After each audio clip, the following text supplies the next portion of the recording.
नमस्कार, exam happy by Jharkhand channel में आपका स्वागत है। तो दोस्तों जुड़ चुका हूं मैं यहाँ पर आप सभी सहायक अध्यापकों की तैयारी को लेकर के। तो हम आपको बताते चले, यदि झारखंड में सहायक अध्यापक आप हैं और आकलन परीक्षा में 101% सफलता पाना चाहते हैं, तो आपके लिए, यदि आप 1 से 5 के शिक्षक हैं, तो आपके लिए हमारे टीम की तरफ से कंप्लीट सेट 1 से 5 शिक्षक के लिए Hindi, English, math, CDP, EVS और रीजनिंग इसमें शामिल है। 1000 महत्वपूर्ण प्रश्नों का टेस्ट सीरीज चलाया जा रहा है, जिसमें आपको यहाँ पर महत्वपूर्ण प्रश्न दिए जा रहे हैं। विभिन्न राज्यों के आकलन परीक्षा से आए हुए प्रश्न इसमें होंगे और उसके साथ साथ आपका जो जेसीईआरटी टेक्स्ट बुक है उस पर आधारित सारे प्रश्न होंगे। तो आपको बता दें, अगर इस टेस्ट सीरीज में आप जुड़ना चाहते हैं, भाग लेना चाहते हैं, तो आपके लिए यहाँ पर 100 रुपये इसके प्राइस रखे गए हैं। आप 100 रुपये यानी 99 रुपीज दे करके आप हमारे साथ जुड़ सकते हैं और डेली सुबह में आपको एक यहाँ पर टेस्ट सीरीज दिया जाएगा, जिसमें प्रश्नों सभी मिक्स रहेंगे और उसको आप बनाएंगे और उसके बाद जो है आप यहाँ पर हमें उस टेस्ट सीरीज का आंसर शीट भेजेंगे। उसके बाद फिर से आपको आंसर शीट दे दिया जाएगा, आप देखेंगे कि कितना सही हो पा रहा है और उसके साथ फिर आपको यह वीडियो भी दिया जाएगा, जिससे आप अपना आकलन कर सके। तो आप अभी तक अगर कहीं भी नहीं जुड़े हैं, किसी भी तरह का नहीं ले पाए हैं यहाँ से कोर्स, तो आप आकलन सीरीज में जरूर जुड़ जाइएगा 99 रुपीज में, जिससे कि आपको यहाँ से 100% सफलता मिल जाएगी। तो देखिएगा किस तरह के प्रश्न आते हैं। ये सभी प्रश्न आपको विभिन्न राज्यों के परीक्षा में आए हुए हैं, तो आप सभी देख लीजिएगा और मोबाइल नंबर 9631054226 पर अभी संपर्क करके आप जरूर जुड़ जाइएगा। तो चलिए चलते हैं। के लिए देखिए टेस्ट सीरीज 20 लेकर के जुड़ चुके हैं, जिसमें सारे सब्जेक्ट इसमें उपस्थित रहते हैं। सारे सब्जेक्ट का प्रश्न और उत्तर इसमें दिया जाता है। तो आप अभी तक यदि टेस्ट सीरीज में नहीं जुड़े हैं, तो आप लोग इस वीडियो के देखने के बाद टेस्ट सीरीज में अवश्य जुड़े, क्योंकि इस सीरीज के अनुसार आपको सबसे पहले प्रश्न पत्र भेजा जाता है, जिसमें आंसर नहीं दिया हुआ रहेगा। आप अपने प्रश्न पत्र को बना करके यहाँ पर भेज सकते हैं। उसके बाद आपकी कॉपी जांच दी जाती है, आप देख सकते हैं। और यहाँ पर बहुत से जुड़े हुए लोग हैं, 1000, जिसमें आप अपना नाम शामिल कर सकते हैं और अपने जिला का नाम रोशन कर सकते हैं। तो आप सभी अभी कभी देखने के बाद 99 रुपीज में जरूर जुड़ जाएंगे, जिससे कि आप अपना आकलन कर सके कि आपकी तैयारी कितनी है। तो अभी कभी जरूर जुड़ेंगे, जिसमें 1000 महत्वपूर्ण प्रश्नों का सीरीज चल रहा है। तो टेस्ट सीरीज 20 है आज ना। तो चलते हैं पहले प्रश्न की ओर कि झारखंड का राजकीय पुष्प का नाम बताएं। बहुत बार झारखंड से आपके प्रश्न इसमें ईवीएस में बहुत ज्यादा ही रहेंगे, तो ये ईवीएस सेक्शन का हो गया ना। झारखंड का राजकीय पुष्प का नाम बताएं। पलाश, गुलाब, कमल या चमेली। तो झारखंड का राजकीय पुष्प कौन सा है? तो पलाश को जाना जाता है। अगर आपका भी सही है तो आप जरूर करेंगे और कमेंट जरूर करेंगे आपका कितना सही हुआ। जुगाली करने वाली पशु किस ग्रीन हाउस गैस को उत्पन्न करते हैं? जुगाली करने वाली पशु किस ग्रीन हाउस गैस को उत्पन्न करते हैं आपको बताना है, ठीक है। कार्बन डाइऑक्साइड, मीथेन, जलवाष्प या कोई नहीं। तो देखिए जुगालू करने वाले पशु, जिसको हम कह सकते हैं यहाँ पर गाय कह सकते हैं, भैंस कह सकते हैं, ये सभी जो है इनके जो मलमूत्र निकलते हैं और मलमूत्र सड़ने के बाद जो होता है वो यहाँ पर गैस उत्पन्न करती है। और कौन सी ग्रीन हाउस गैस उत्पन्न करती है? तो उनके गैसों से जो गैस उत्पन्न होती है उनके मलमूत्र से, वो देखिए होता है मीथेन, और इसका सूत्र होता है CH4, और यह जो है आपका ग्रीन हाउस गैस है, ठीक है। तो मीथेन उत्पन्न होता है। भोपाल गैस त्रासदी में किस गैस का रिसाव हुआ था? भोपाल गैस त्रासदी में किस गैस का रिसाव हुआ था? आपको बताना है कि भोपाल गैस त्रासदी जो हुई थी उसमें किस गैस का रिसाव हुआ था, आपको बतलाना है, ठीक है। मीथेन का, कार्बन का, मिथाइल आइसोसाइनेट या कोई नहीं। तो जो भोपाल गैस त्रासदी हुई थी उसमें मिथाइल आइसोसाइनेट गैस का जो है रिसाव हुआ था, जिसके कारण बहुत से यहाँ पर लोगों की दम घुटने से मृत्यु हो गई थी। ग्रीन मफलर किससे संबंधित है? आपको बताना है कि ग्रीन मफलर जो है वो किससे से संबंधित है, आपको बताना है। ग्रीन मफलर जो है किससे संबंधित है, आपको बताना है, ठीक है। वायु प्रदूषण से, जल प्रदूषण से, ध्वनि प्रदूषण से या कोई नहीं। तो देखिए ग्रीन मफलर जो है यहाँ पर आपको ध्वनि प्रदूषण से संबंधित है, जो कि बहुत बार ये प्रश्न पूछा गया है और कुछ आपके लिए न्यू प्रश्न भी इसमें है जो आए हुए हैं। तो ग्रीन मफलर जो है आपको ध्वनि प्रदूषण से संबंधित है। चलिए हिंदी सेक्शन को देखते हैं। य, र, ल, व को कौन सा व्यंजन कहते हैं? स्पर्श व्यंजन, अंतस्थ व्यंजन, ऊष्म व्यंजन या संयुक्त व्यंजन। देखिए य, र, ल, व ये जो आता है, देखिए आपको यहाँ पर जो होता है स्पर्श व्यंजन, क से स्टार्ट करते हैं हम लोग। अंतस्थ व्यंजन य, र, ल, व होता है।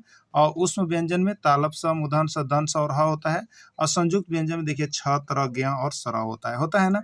तो ये य, र, ल, व कौन सा व्यंजन है? तो ये आपका अंतस्थ व्यंजन के अंतर्गत आता है, ठीक है।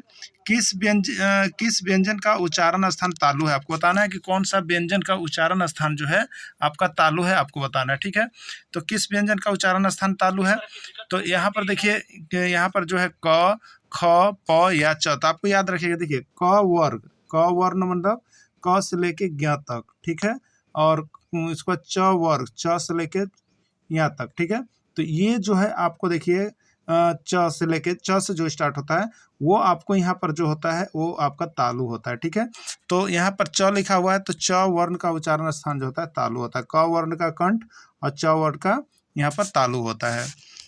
प्रत्येक शब्द में कौन सा उपसर्ग है, आपको बताना है कि प्रत्येक शब्द में कौन सा उपसर्ग है। देखिए उपसर्ग और प्रत्येक के लिए बहुत ही अच्छा हिंदी का नोट्स बना हुआ है। तो आप लोग जो अभी तक हिंदी का नोट्स यहाँ से नहीं परचेज किए हैं, 30 रुपये में परचेज करके जरूर हिंदी का सारा नोट्स देख लेंगे, जो आपको जैक मॉडल पाठ्यक्रम पर आधारित है। तो देखिए प्रत्येक शब्द का उपसर्ग और जब प्रत्यय बताने की बात आती है तो उसमें हमने स्पष्ट रूप से आपको बताया है कि प्रत्येक का सबसे पहले संधि विच्छेद कर लीजिए। तो प्रत्येक का जो सही संधि विच्छेद होता है वो देखिए होता है प्रति जोड़ एक, ठीक है। और यहाँ पर जो प्लस लगा, तो जो प्लस के पहले है ये, इसको हम लोग कहेंगे उपसर्ग, और जो ये बाद में उसको कहेंगे प्रत्यय। तो इसमें प्रत्यय, तो इसमें उपसर्ग कौन सा हो गया, तो इसमें उपसर्ग प्रति हो गया, ठीक है। उद्देश्य और विधेय किसके अंग होते हैं, आपको बताना है कि उद्देश्य और विधेय किसके अंग होते हैं, वाक्य के, रचना के, शब्द के या अर्थ के। देखिए एक वाक्य हम लिखते हैं, जैसे हमने लिखा राम पढ़ता है, ठीक है, राम पढ़ता है, यह क्या है, एक वाक्य है, ठीक है। इस वाक्य का दो भाग है, एक है राम और एक है पढ़ता है पूरा। तो जो राम है ये आपका हो गया उद्देश्य, और जो पढ़ता है वो पूरा हो गया विधेय। तो एक वाक्य में जो कर्ता होता है वो उद्देश्य होता है, और बाकी जितनी सारी चीज़ें होती है वो विधेय में चली जाती है। तो उद्देश्य और विधेय किस में होते हैं, तो एक वाक्य में होते हैं। किस में होते हैं, वाक्य में होते हैं, जिसका राइट आंसर ए होगा। चलिए अब गणित के प्रश्न को सॉल्व कर लेते हैं। एक घन की भुजा 4 सेंटीमीटर है, उसका आयतन क्या होगा, आपको बताना है। एक घन की भुजा 4 सेंटीमीटर, उसका आयतन क्या होगा। तो याद रखिएगा एक घन जो होता है उस घन का आयतन बराबर क्या होता है, आपको पता होगा। घन का आयतन बराबर होता है, देखिए भुजा और उसका होता है क्यू, होता है ना। तो घन का आयतन बराबर भुजा का क्यू। भुजा कितना दिया हुआ है, देखिए 4 सेंटीमीटर दिया हुआ है। तो घन का आयतन यानी 4 सेंटीमीटर, इसका हम क्या करेंगे, क्यू करेंगे। तो इसका मतलब 4 को कितने बार हम लिखेंगे, 3 बार लिखेंगे। 4 गुने 4, और सेंटीमीटर है तो सेंटीमीटर का क्यू ऑलरेडी हो गया। तो 4 चौके 16 और 16 चौके कितना होता है, 64। तो इसका राइट आंसर होगा 64 सेंटीमीटर क्यू। तो आपका भी आंसर आ रहा होगा तो जरूर कमेंट कीजिएगा। तो 64 सेंटीमीटर क्यू किस में है, डी में है, यही इसका राइट आंसर हो जाएगा। अगला प्रश्न है, एक बकरी को रुपये 2200 में खरीद कर रुपये 2500 में बेच दिया जाता है, तो लाभ या हानि बतावें। एक बकरी है, उसको 2200 रुपये में खरीदा गया है और 2500 रुपये में बेचा गया है, तो लाभ या हानि क्या हो रहा है, आपको यहाँ पर बताना है। 30 रुपया लाभ होगा, 300 रुपया लाभ होगा, 3000 रुपया लाभ होगा, या कोई नहीं, ठीक है। तो देखिए 2200 में खरीदा गया था, यानी क्रय मूल्य 2200 है, विक्रय मूल्य 2500 है। तो यहाँ पर देखिए विक्रय मूल्य ज़्यादा है, क्रय मूल्य कम है, तो लाभ होगा, और लाभ कितना होगा, तो 2500 में से आप 2200 घटा देंगे, यानी आपको हो जाएगा 300, ठीक है। कितना हो जाएगा, 300 रुपये हो जाएंगे। तो 300 रुपये लाभ होगा, क्या होगा, 300 रुपये लाभ होगा। 300 रुपये लाभ किस में है, बी में है, यही आपका राइट आंसर हो जाएगा। चलिए अगला है, एक वर्ग का परिमाप 16 सेंटीमीटर है, उस वर्ग की भुजा ज्ञात करें। एक वर्ग का परिमाप 16 सेंटीमीटर, उस वर्ग की भुजा ज्ञात करें। तो सबसे पहले आते हैं उसके सूत्र की ओर। वर्ग का परिमाप बराबर, देखिए होता क्या है, वर्ग का परिमाप बराबर दिया हुआ कितना है, वर्ग का परिमाप दिया हुआ है 16 सेंटीमीटर, और वर्ग का परिमाप का फॉर्मूला लिखेगा तो होता है देखिए 4 इंटू भुजा। क्या होता है, 4 इंटू भुजा, और बराबर देखिए कितना हो गया, 16। देखिए जब गुना में दोनों तरफ होता है तो हम ऊपर ऊपर ही काट लेते हैं। तो 4 से 16 देखिए कट जाएगा कितने बार में, 4 बार में। तो भुजा बराबर कितना हो गया, 4 हो गया, और सेंटीमीटर है तो सेंटीमीटर हो जाएगा, यानी इसका राइट आंसर कितना हो जाएगा, 4 सेंटीमीटर हो जाएगा। और 4 सेंटीमीटर किस में है, बी में है, यही इसका राइट आंसर हो जाएगा। एक वृत्त की त्रिज्या 7 सेंटीमीटर है, उस वृत्त की परिधि बताइए, या कभी कभी परिधि की जगह पर परिमाप भी लिख देता है। क्या लिख देता है, परिमाप। तो परिधि और परिमाप का अलग अलग फॉर्मूला नहीं होता है, ध्यान में रखिएगा, आपको सिर्फ बरगलाता है कि आप यहाँ पर गलत करके आ जाएं। तो वृत्त का परिधि या परिमाप बराबर क्या होता है, तब वृत्त का परिधि या परिमाप बराबर होता है, देखिए 2 पाई आर। क्या होता है, 2 पाई आर। तो अब देखेंगे 2 हो गया, पाई का मान होता है 22/7 ना, और 7 होता है, और इंटू कितना हो गया, आर। आर का मान देखिए कितना हुआ, त्रिज्या 7 सेंटीमीटर, तो 7। तो ऊपर 7 और नीचे 7 कट गया, तो बचा 2 गुने 22। तो 22 दूनी कितना हो गया, 44 सेंटीमीटर, यही आंसर हो जाएगा। 44 किस में है, तो ए नंबर ऑप्शन में है, तो ए नंबर ऑप्शन बिल्कुल आपका सही हो गया। 44 इसका राइट आंसर हो जाएगा। चलिए अब इंग्लिश सेक्शन को देख लेते हैं। सिलेक्ट अब्स्ट्रैक्ट नाउन, इसमें से अब्स्ट्रैक्ट नाउन यानी भाववाचक संज्ञा आपको चुनना है। कौन सा इसमें से भाववाचक संज्ञा है, ग्रुप, वेजिटेबल, यंग या रमेश, ठीक है।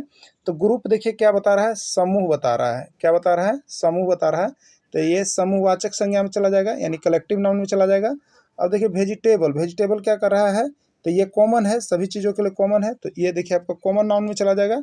लेकिन यंग जो है इसको हम न टच कर सकते हैं, ना इसको हम ओनली फॉर फील कर सकते हैं। जिस चीज़ को हम ओनली फॉर फील कर सकते हैं वो अब्स्ट्रैक्ट नाउन में जाएगा, यानी सी, यंग जो है, जवानी जो है, वो आपका अब्स्ट्रैक्ट नाउन होगा। सेलेक्ट वर्ब, इसमें से वर्ब को चुनिए कि कौन इसमें वर्ब है, ठीक है।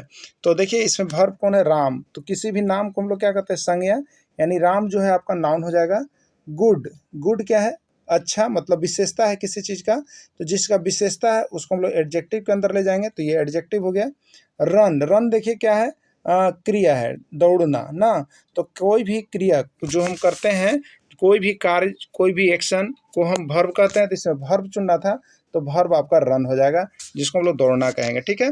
अगला है सेलेक्ट एडजेक्टिव, इसमें एडजेक्टिव आपको चुनना है कि एडजेक्टिव कौन है, पपाया, मैंगो, रीडिंग या बैड। पपाया क्या है, नाउन है। मैंगो क्या है, नाउन है। रीडिंग क्या है, वर्ब है। रीडिंग क्या है, वर्ब है, पढ़ना। लेकिन बैड क्या है, तो ये विशेषता, गुण, अवगुण कुछ भी होगा तो उसको हम लोग डालेंगे किस में, तो यहाँ पर एडजेक्टिव में डालेंगे, तो बैड जो है आपका एडजेक्टिव है। अगला है select antonyms of words good. Good का अंटोनिम क्या होगा, टॉल, बैड, राम या बिग। गुड का अंटोनिम क्या होगा, तो गुड का अंटोनिम क्या होगा, बैड होगा, जिसको हम लोग विपरीतार्थक शब्द कहते हैं, उल्टा शब्द कहते हैं। तो गुड का मान अच्छा, अच्छा का क्या होता है, खराब। तो गुड अच्छा हो गया, बैड खराब हो गया, ठीक है। चलिए अब हम लोग यहाँ पर और देख लेते हैं, सीडीपी और रीजनिंग दोनों आ गया है। विकास है, विकास किस प्रकार की प्रक्रिया है, आपको इसमें देखिए दिया हुआ है। जीवन पर्यंत प्रक्रिया है, बिल्कुल सही बात है, विकास जीवन पर्यंत होते रहता है। गर्भधारण से लेकर मृत्यु तक चलता है, ये भी सही है कि गर्भधारण से लेकर मृत्यु तक चलता है। निरंतर चलने वाला है, तो विकास निरंतर चलने वाली प्रक्रिया है। डी सभी, तो इसका राइट आंसर देखिए हो जाएगा सभी, क्या हो जाएगा, सभी इसका राइट आंसर हो जाएगा। एक बच्चा का बुद्धि लब्धि 140 है, वह बच्चा किस प्रकार का है आपको बताना है। प्रतिभाशाली है, सामान्य है, मूर्ख है या कोई नहीं। तो एक बच्चा जिसकी बुद्धि लब्धि 140 है वह यहाँ पर प्रतिभाशाली बच्चा होगा। आपको बता देते हैं कि सीडीपी का यहाँ पर जो आपको नोट्स बना हुआ है उस नोट्स को आप जरूर परचेज कर लीजिएगा, जो आपको 30 रुपये मिल रहे हैं। तो ये सारा चीज़ जो आप बुद्धि लब्धि सब निकालने का सूत्र और उसका रीजनिंग, वो सारा चीज़ आप उसे जरूर बना लीजिएगा। तो अभी के अभी आप देख करके जरूर जुड़ जाइएगा और यहाँ पर सारे नोट्स भी परचेज कर लीजिएगा और टेस्ट सीरीज में भी आप लोग जुड़ जाइएगा। असंगत को चुने, इसमें से कौन जो है अलग है, ठीक है। आँख, कान, नाक और जीभ, ठीक है। तो देखिए आँख, कान, नाक और जीभ, तो क्या है, आँख और कान और नाक, ये सभी सेंस ऑर्गन्स है। क्या है, ये सभी सेंस ऑर्गन्स है, ज्ञानेंद्रियां हैं हमारी। लेकिन जिम जो है ये शारीरिक ताकत बढ़ाने का एक एक्सरसाइज है जिसको हम लोग जिम करते हैं। तो ये जिम सबसे अलग चीज़ है, सबसे असंगत है, तो इसमें राइट आंसर डी हो जाएगा, जिम हो जाएगा, ठीक है। चलिए अगला देखिए, खाली स्थान को भरे, इसमें से खाली स्थान को आपको भरना है। 1, 8, 27 और क्या होगा, ठीक है, 35, 40, 64 या क्या होगा, ठीक। तो 1 का क्यू कितना हो गया 1, और 2 का क्यू कितना हो गया 8, और 3 का क्यू कितना हो गया 27। तो अगला क्या होगा, जब 1 का क्यू हुआ, 2 का क्यू, 3 का हुआ, तो आगे हमको लिखना है 4 का क्यू, और 4 का क्यू होता है कितना 64। 64 किस में है, सी में है, यही इसका राइट आंसर हो जाएगा। तो इस तरह से मेरे प्यारे से मधु, आप सही टेस्ट सीरीज में अवश्य से जुड़ेंगे और आप देखेंगे कितना नंबर ला पा रहे हैं, और जितना नंबर आप लाते हैं आपका रिजल्ट प्रकाशित कर दिया जाता है और आप अपने ज़िले का नाम रोशन कर सकते हैं। तो आप अभी कभी टेस्ट सीरीज में जुड़िएगा। धन्यवाद।